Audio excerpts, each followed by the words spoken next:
Tại World Cup 2022, đội tuyển Mỹ nằm cùng bảng với Anh, xứ Wales, Iran. Đội tuyển Mỹ được đánh giá khá cao nhờ có dàn cầu thủ trẻ đến từ châu Âu như Dest, McKennie. Vậy cơ hội nào dành cho đội tuyển Mỹ trong giải đấu lần này? Tôi là Phương Anh và đây là podcast World Cup 2022 đến từ Zing News. Chúng ta hãy cùng trò chuyện với Lee Nguyễn, cầu thủ người Mỹ gốc Việt, người đã từng 9 lần khoác trên mình chiếc áo của đội tuyển quốc gia Mỹ. Hey guys, I just want to thank Zing News for having me and can't wait to talk about football.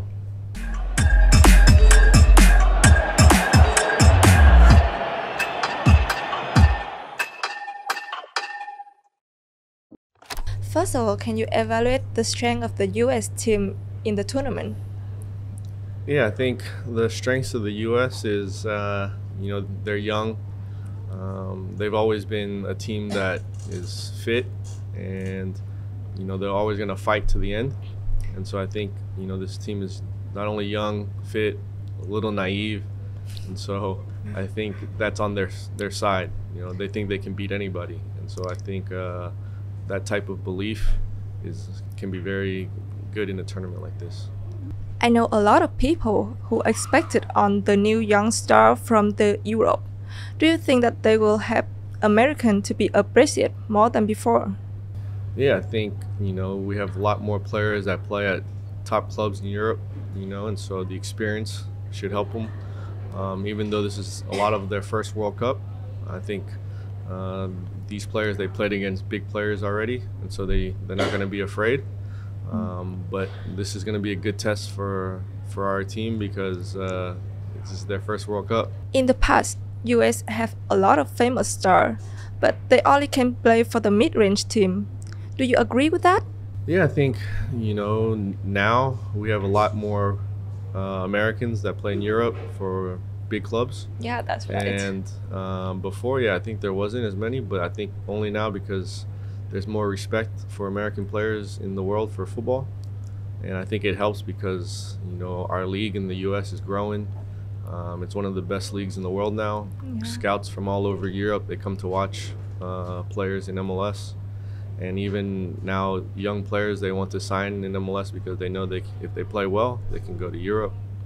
And so I think this is a big reason why you see more Americans now playing at big clubs. Do you think that happened because America invests more in football? Yeah, 100%. I think, you see for the past 5 years now, the league has grown so much. They put a lot of money into the academy.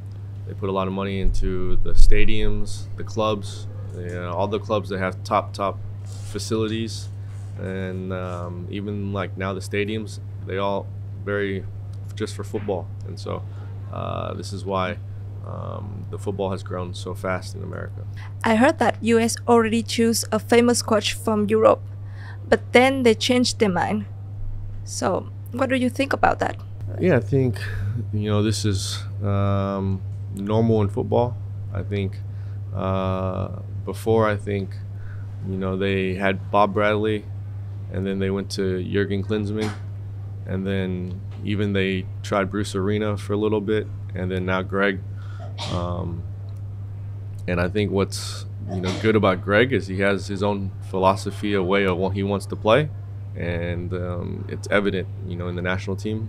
But he showed it in club football, and he also knows the American League very well. So he knows all the players that play in MLS, and then obviously in Europe, it's easy to follow. But I think he's someone that knows just the league, the domestic league very well, and I think that's important for a coach in that country. So do you think that Berhalter can make America go further? Yes, I think with his philosophy, I think it's this good style of play that fits for our country going forward. But also I think the young players coming up now is also going to help push America to go further in these competitions. As we just said, Europe not only have the famous coach, they also have the famous superstar like Beckham, Kaka, Ibrahimovic, but now they all tend to move to the US to have something like retired. How do they have an impact on the MLS? Yeah, I think they helped put the league on the map in terms of, they made it a popular league. And so those guys that came in at the time the league was new, it was fresh. And so them coming in made it worldwide known. And then everybody started looking at MLS and then seeing, hey, this is a nice place to go and play. And then now you see the level of MLS is also getting better as well. And so the players that come now are very, very good. And you see if you do well, they go straight to Europe. Oh, talk about the retired star. I remember there was one time you faced Ibrahimovic, right? Yeah. At that time, he looked really angry about, what did he say to you?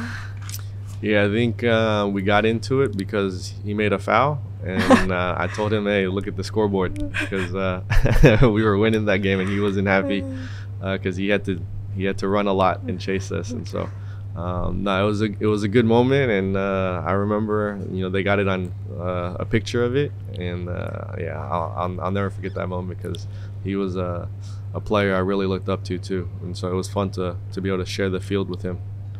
The conversation was so fun, but I just realized that today we're here to talk about the World Cup 2022. So let's talk about it, okay? Which team do you appreciate most? My favorite team is Spain. My favorite young player is Musiala. I think he's going to have a bright future. But also a player that I really looked up that I like in Spain is Pedri. And so I like his style. So can you tell me a memory of you with the U.S. national team? Yeah, I have a lot of great memories. But one that sticks out is when I remember going to England to watch my friend play, Clint Dempsey. He was playing for Fulham. And I remember one time I was like, I want to play here one day. And I didn't get to play in the league, but I remember I got called in for the U.S. team, and we got to play in that stadium against Colombia. How did you feel at that time when you know that you were called up to the national team?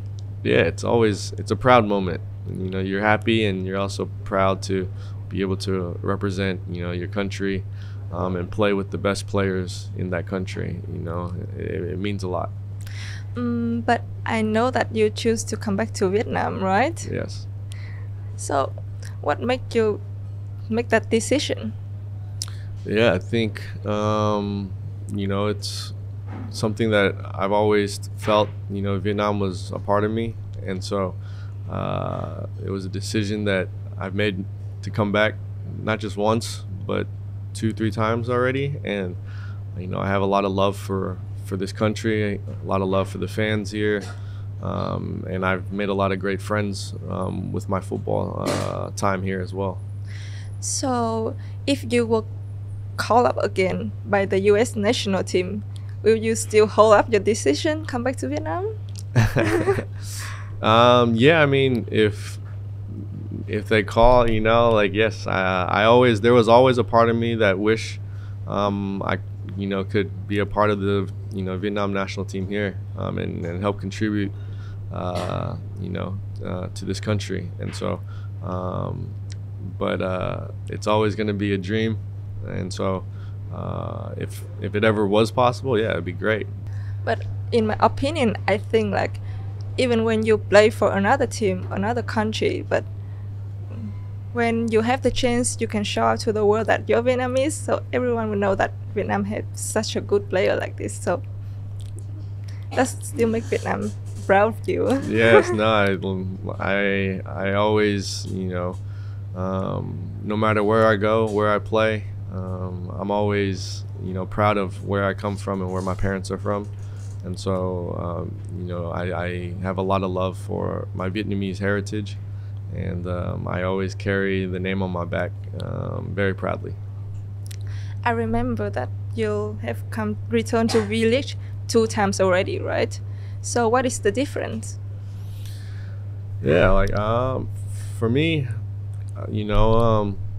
what hasn't changed is the refereeing. that needs to be a little bit better. But I feel like the level of the Vietnamese players, you know, it's gotten a little better. You know, the young players have quality, and then also the stadiums, the fields, it's gotten better. All we go play away from home, and for the most part, 90% of the fields that I've been to, it was very good. Before last time, it wasn't like that, and so, and then. You know, also the training facilities, I think it needs to be better. For me, this time coming back, Ho Chi Minh City Football Club, for me, they have their own football facility now, and they didn't have it before. And this, for me, is a big improvement for, you know, for a club. Like, after all of that changes, all of that improvements, do you think that Vietnam can attend to World Cup like 2030 or maybe sooner? Yeah, the hope is, of course, you always want to, you know, try to qualify for the World Cup.